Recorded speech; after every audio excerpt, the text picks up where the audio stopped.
Hey, just wanted to give you some helpful hints on how to operate the television with the Samsung remote. This is a smart TV. So if you take a look at the remote itself, see if we can get it in the light. Uh, Obviously the power button is on the top left. Um, and the most useful things you'll use on here is, first of all, you see the one with the speaker on it right below that, right at this point here. This button right here is your voice control, and all you want to do is hold that and speak into it, and you can basically tell the TV to do what you'd like it to do, whether it's to open up YouTube, open up the internet, or if you'd like to change channels on the TV, you can tell it what channel to change to. It's awesome. Also, the control for everything, if you're going to be navigating the TV system, is with this center button here. That's your select button. And you can imagine normally we see an arrow up, arrow down, left and right. It's just how this ring works. It's the same way. Um, you also have your volume controls on the bottom. This volume control works as a toggle up and a toggle down. So I currently have the TV on mute, so if I hit that up, we'll get noise. I can raise the volume, or I can lower the volume. Or if I just want to turn off the volume, just press it. Same thing with channels. If I want to go channel up, I can hit the channel up. It'll change the channel to one station. Press it down, toggle down, I'll go back to the station. Or what I can do is also use the return button, so I could return it, and that will also take it to the station I was just on. Pretty clever.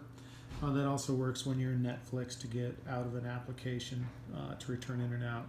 Also, there's the play and pause. I don't think that really works on the television side of things. We can see that, whether it does or not.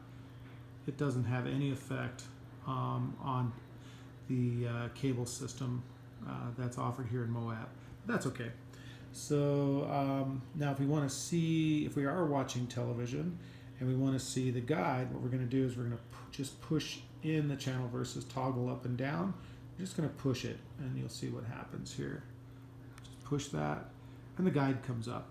You can now use the buttons up here, well, the ring and the select button to select things. So I could go up here and change that channels using that toggle button up, and then I could just select that channel if I want to. Another way to change channels is to just go ahead and hit the 1, 2, 3 button. See that 1, 2, 3 here? Click that and you'll see the menu comes up, and I'm going to change it back to 513 by hitting the center button, and then I can just tell that I'm done, or just pause a few seconds and it goes back to the game that I was watching. Again, if I want to hear sound, I can toggle the volume switch. I can also do this though. I can press and hold this button. Watch this. Change the channel to 550. You can see what it's going to do. Awesome. So easy to change the channels using this smart TV. So that's really a great way to use things. Notice that I have the doors open on the console. I'll let you know if that voice command works for that when I go back and do this for real. Now the other thing we can do with this is we can be in watching TV and then decide to watch another app. So I'll use the voice command. Open up YouTube. You can see it's going to do that. And there we are. We're in YouTube. I can say another command. Open up the internet. And there I'm in the internet. It's a really cool device. I'm in Google right now. So if I want to just hold, if I press and hold the little arrows or the rings, I move around like this. So then I can select. And then what I can use is a voice command, and I can say something like this. Actually, what I did was turn off the TV. Let's try that again. So I turned the TV back on. I'm still up there. So let's see where I am. These are just showing the recent places that I've been to. You can go to Google here. And then I can hit the search button on Google. Let's get into it first.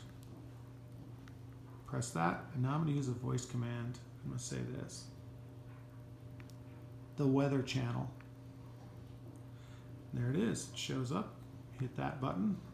And here I now have my selections for the Weather Channel. So it's really easy to use the internet application on the TV with the voice control. I can also go back and close apps, but some apps you can't really close using voice commands. Let's see if we can close the internet. Close the internet. Oh, it just went to a closed search.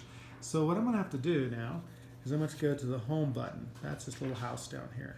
So I'll press the home button. When I do that, watch the screen. Now you see that I have all my applications on the bottom. I was in the internet, so that's showing up. I can go back and watch a Blu-ray player, or I'm going to go back to the Emery Telecom video, which is the main video, all your cable applications. So I'll just press that again. It's going to go back to the last channel I was on. I'm going to change the channel real quick. Change the channel to 513. There, it's so easy. And here we are watching the Broncos get their asses beat once again. So, pretty simple. You can always use the home button to go wherever you'd like to. So I'll press the home button, press that, and you can see now all my apps show up. So I can go to Blu-ray, Internet, Netflix. I can just toggle along the bottom, and I can just pick any of those and open them up just by pressing, again, the center button. So if I'm going to watch sports, it's going to look for all types of sports apps that are available. If you have these apps or have availability to load these apps, you can go ahead and put your app up. Please note that anything you load while you are here, please make sure you unload the app with your passage settings so that others, when they come here, won't have your information or watch your apps. Some apps obviously are device sensitive, so you can only run apps on one device. You don't want to leave Spotify turned on here and not be able to use it anywhere else. We will, however, turn it off for you if that happens. So it's a pretty cool application. If, let's say, I'm in Netflix and I'm watching a movie and I want to go back, I can hit the pause button here, and then I can use the toggle button back or forward and move frames, and you can see that if you're going to use an application like that, it's pretty straightforward. You really don't have to do anything else, but use this for all your needs. If you are going to watch a DVD, you can probably even operate that with this device. However, there is a remote for it in the console. Thank you.